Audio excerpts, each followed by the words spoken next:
নমস্কার বন্ধুরা, সুষমা কিচেনে আপনাদের সবাইকে জানাই স্বাগত। আশা করি সকলেই খুব ভালো আছেন। আমার আজকের রেসিপি পোস্ত দিয়ে বাটা মাছ। তো ভীষণ ভালো খেতে হয় এই রেসিপি। প্লিজ আপনারা পুরো ভিডিওটা দেখুন। এখানে আমি একটা মিডিয়াম সাইজের টমেটো, 4-5টা কাঁচা লঙ্কা আর আদা একসাথে করে আমি বেটে নিয়েছি। এখানে আছে চীনাবাদাম, আমি আধ ঘন্টা আগে জলে ভিজিয়ে রেখেছি। এখানে আছে চারমগজ, সাদা সর্ষে আর পোস্ত, এগুলো আমি আধ ঘন্টা আগে ভিজিয়ে রেখেছি। এবারে আমি একসাথে করে খুব ভালো করে পেস্ট করে নেব। দিয়ে দিলাম চীনাবাদাম, সর্ষে, পোস্ত। এখানে আমি 7টা বাটা মাছ নিয়েছি। মাছটাকে খুব ভালো করে ম্যারিনেট করে নেব। দিয়ে দিলাম লবণ, পরিমাণ মতো হলুদ, এবারে দিয়ে দিচ্ছি ধনে গুঁড়ো। এগুলোকে একসাথে খুব ভালো করে মেখে নিতে হবে।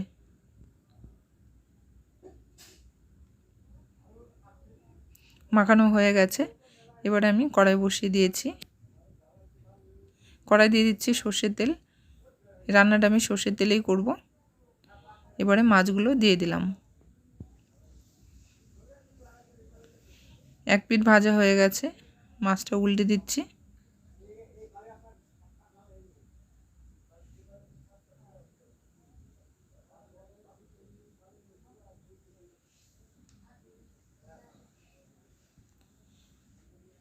এভাবে আমি উল্টে পাল্টে খুব ভালো করে মাছটা ভেজে নেব।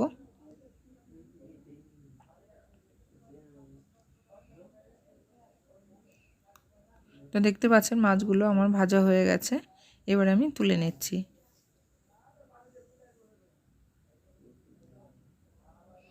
এবারে বাকি মাছ আমি ভেজে নেব।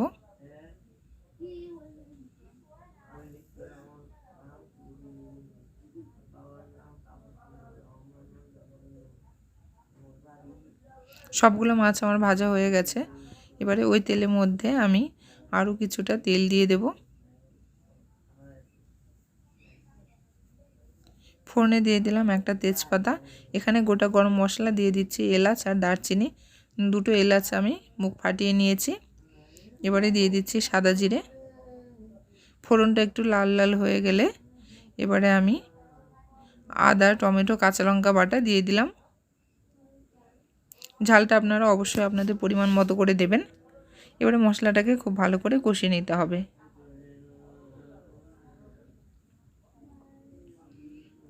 দিয়ে দিচ্ছি লবণ, হলুদ গুঁড়ো,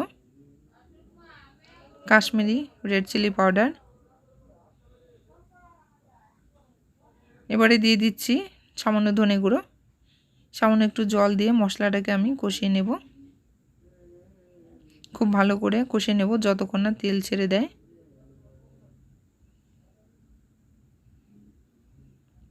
তো দেখতে পাচ্ছেন মশলাটা খুব ভালো করে কষানো হয়ে গেছে, তেল ছেড়ে দিয়েছে। এবারে আমি সর্ষে, পোস্ত, চারমগজ বাটাটা দিয়ে দিচ্ছি। সামান্য একটু মশলা ধোয়া জল দিয়ে দিলাম। খুব ভালো করে মশলার সাথে কষিয়ে নিতে হবে।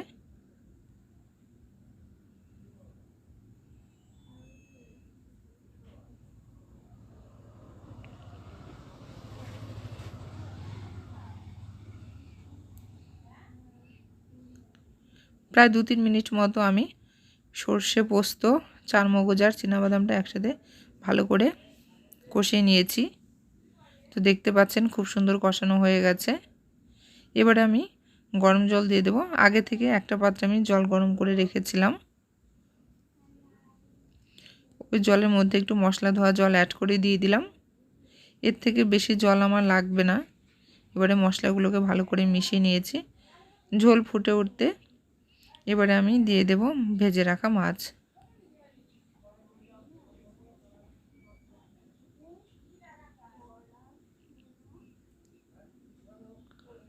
মাছ দিয়ে আমি প্রায় 5 মিনিট মতো মিডিয়াম ফ্লেমে ঢাকা দিয়ে রেখে দেব। তো 5 মিনিট হয়ে গেছে।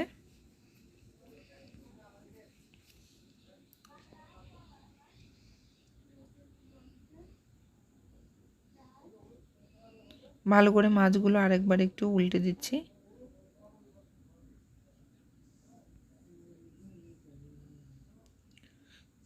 তো এখন আর আমি ঢাকা দেব না, এভাবে আমি আরও কিছুক্ষণ রান্না করে নেব।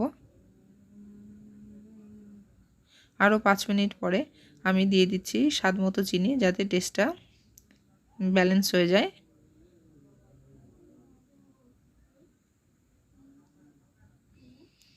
দিয়ে দিচ্ছি একটা ভাজা মশলা। এখানে জিরে, ধনে, মৌরি, শুকনো লঙ্কা, তেজপাতা একসাথে শুকনো খোলায় ভেজে গুঁড়ো করে নেওয়া আছে।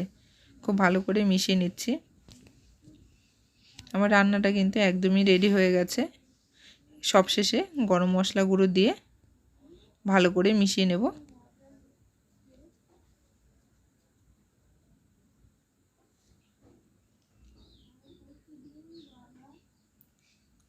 খুব ভালো করে মিশিয়ে নিচ্ছি। এদিকে আমার রান্নাটা একদমই রেডি হয়ে গেছে। এবার আমি গ্যাসের ফ্লেমটা অফ করে ঢাকা দিয়ে রেখে দেব। তো দেখতে পাচ্ছেন এর থেকে বেশি আর আমি ফোটাবো না। এবার আমি ঢাকা দিয়ে প্রায় 5 মিনিট মতো রেখে দেব। গ্যাসের ফ্লেমটা কিন্তু অফ করে দেব। তো 5 মিনিট পরে ফিরে এলাম। তো আমার আজকের রেসিপি যদি আপনাদের ভালো লেগে থাকে অবশ্যই একটি লাইক করবেন, কমেন্ট করে জানাবেন কেমন হয়েছে এবং আমার চ্যানেলটি সাবস্ক্রাইব করে আমার পাশে থাকবেন। ফিরে আসছি আরেকটি নতুন ভিডিও নিয়ে। ততদিন সকলে খুব ভালো থাকুন, সুস্থ থাকুন। নমস্কার।